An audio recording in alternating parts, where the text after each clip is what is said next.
Hey, what's happening, guys? Welcome to my day one port review of Darksiders Warmastered Edition. So I covered Definitive Edition a while ago on the channel, and at the time I said it wasn't very well optimized, even though it was still playable for me, but then again I have high-end hardware, and I decided, hey, we might as well take a look at the Warmastered Edition for Darksiders 1. Darksiders 1 has had a weird history with PC, and, well, actually, Darksiders 1 and 2, but Darksiders 1 in particular. The first one was a bare-bones console port. Not terrible, but very limited in options. Now, it ran well on a variety of hardware, but the problem was it didn't go beyond 1080p in resolution, there was no graphics options, pretty much just VSync, and the game was better played on a pad. Not very good mouse control. So I hoped against hope that with the experience from Darksiders 2 Definitive Edition as a jumping point, and then a week after the console launch, we would finally have a great Darksiders re-release on PC. Nope.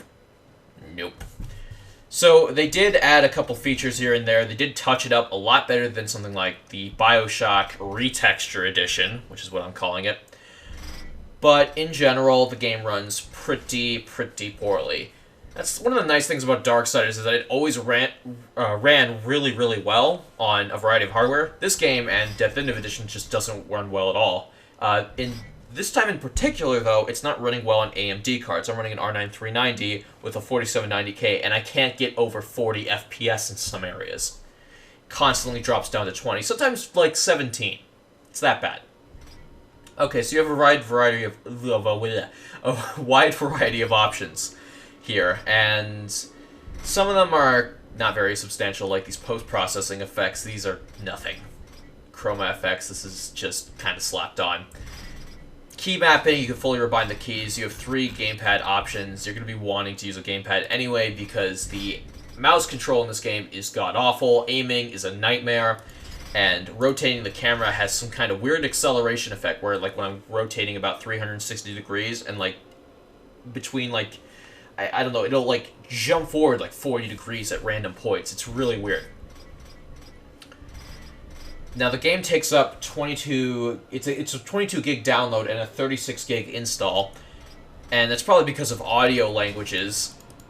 Like, seriously, please have this as a separate install. Text is fine, but audio, for the love of God. They also redid some of the cutscenes, which is nice. So that's probably also why they kind of uncompressed them. It looks a lot better than it did when it first came out, the cutscenes, which is something a lot of developers don't touch up at all. They don't care about. In this case, they did, and I appreciate that a lot. So it's got exclusive full screen, windowed mode, and borderless full screen mode. You cannot adjust the resolution options in this mode, so you have to do it through here. A lot of options. It does go up to 4K. I do not know about ultra wide, but does support 144 Hz monitors, even though it's locked at like 95 FPS or 100 FPS or something like that. Good luck getting ahead of that, by the way, because again, it doesn't run very well. Video cards are apparently having no issues, but AMD cards, like I said, pretty poor. Anisotropic filtering, yeah, you got that.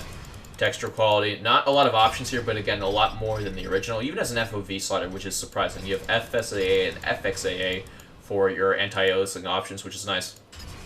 Mouse sensitivity, again, don't play with a mouse. Vertical sync, yeah, there you go. So, what's nice is that this game does support your original saves. It gives you an option to import from the Steam Cloud. If you do own this game, you get it for free. It's on sale for $3.99 currently on the Steam Store. I don't know about other platforms like GOG. Maybe it'll, like, you can do it manually. I assume so. When I first imported my saves, it actually showed a bunch of corrupted saves. I'm like, great, and it also wasn't saving properly. It still isn't. When I load a old save, it works fine, but when I try to do a new one, it just refuses to save properly, which is weird. Anyway, so, yeah, needless to say, the saving system is kind of screwed up right now.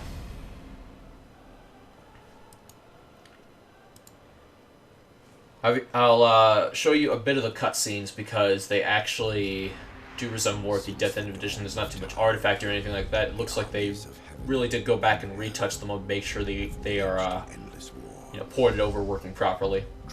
I'll actually show you the one that's most significant. This one was really grainy because it's not rendered in-engine, I'm assuming.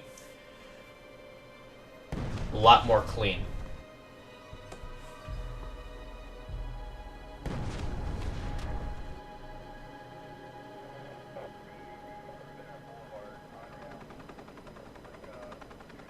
Yeah, the original looked like it had a film grain effect on this cutscene. It was so bad, but yeah, it's looking a lot cleaner. Run smoothly. Yeah, all good here. So where's the problem starting? Well, right here. Unable to write saved error. Retry or continue with saving saving disabled. Yeah, whatever. Maybe it was because I imported my saves. I don't know what the deal is, but hey, welcome to Darksiders 1. Enjoying the cinematic slideshow? We are at 15 FPS right now. This is the opening of the game. Holy crap, this is bad. Now, if I look at the ground right here, it kind of goes up to 30. But if I look over here, holy mother of God. So it gets a lot better as you go. When you get to the cathedral, it's generally kind of stable, but a lot of these fights just go down. And I imagine if you go to the Bat Queen Tiamat fight, because there's a lot going on in that fight, it'll drop down again. I don't have a save at that point, that's several hours into the game, and I don't feel like replaying this game at this frame rate just to get there. Oh my god, this is really bad. So, I struggle to maintain 30 in this opening area. Now, again, if you drop down a lot of settings, like, like you would for any other game, I say this in every other video, look, if you drop down the settings, if you don't run it on Ultra, you'll be fine, but this is a 5-year-old game, isn't it? 4 or 5 years old? And they had another week for the PC version, and they had experience with touching up, I assume it's the same developer, touching up Definitive Edition, or at least Nordic, Nordic should have learned the first time. I was going to say THQ, but they're gone. But no. Look at that, 15 FPS, right there. That's horrible. So, after this, it gets a little bit better, like it gets to a more tolerable frame rate. But it's still awful. It shouldn't be running this bad. Again, this seems to be an exclusive issue with AMD cards. Again, I'm running a high-end AMD card. Some people who have lesser cards than me, they have to turn down settings, run it at 720p, and they still get performance similar to this.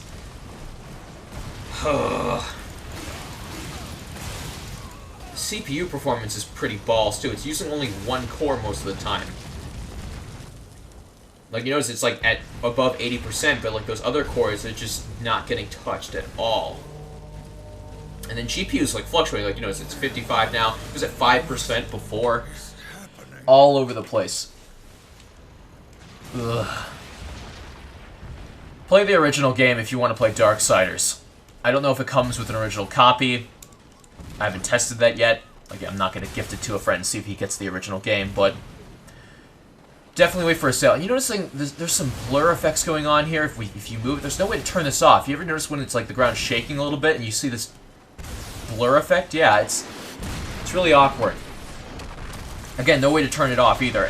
There's just a bunch of extra bugs thrown in here and there. Like if you Alt-Tab out of the main menu, it'll crash the game sometimes. I don't know what I was expecting. I was expecting a well-optimized game. And, you know, there's a lot of features that they added here that makes it look like they actually took their time. But Nordic must have rushed it because, you know, runs like crap. And you know what the sad part is? I'm really, really worried about Darksiders 3. It's obviously happening, but if they're putting this little effort into the remaster, you might say, like, oh, it's free, you know, why are you complaining? If they're putting this little effort into the remaster, what's going to convince me that they're going to put extra effort into Darksiders 3 for PC when that comes out? What if that runs worse? There's no excuse at all, considering the originals ran so much better. There's no excuse that this game should be running this poorly. But it does. I hope Darksiders 3 is better than this. I'm not going to pre-order for sure. Hopefully I can get review code for that, but I'm not excited at all for it if this is anything to go by. Definitive Edition was actually a lot better, now that I think about it. I mean, feature-wise, it wasn't as good. It didn't support all these little functionality that I can't speak. All this extra functionality that this game's trying to boast, but at the same time, Definitive Edition was at least mostly playable. Hopefully it'll get better with patches, but For AMD cards, it's going to be an avoid. Do not buy this game. Anyway, I'll see you guys next time. Thank you very much for watching. I'm out.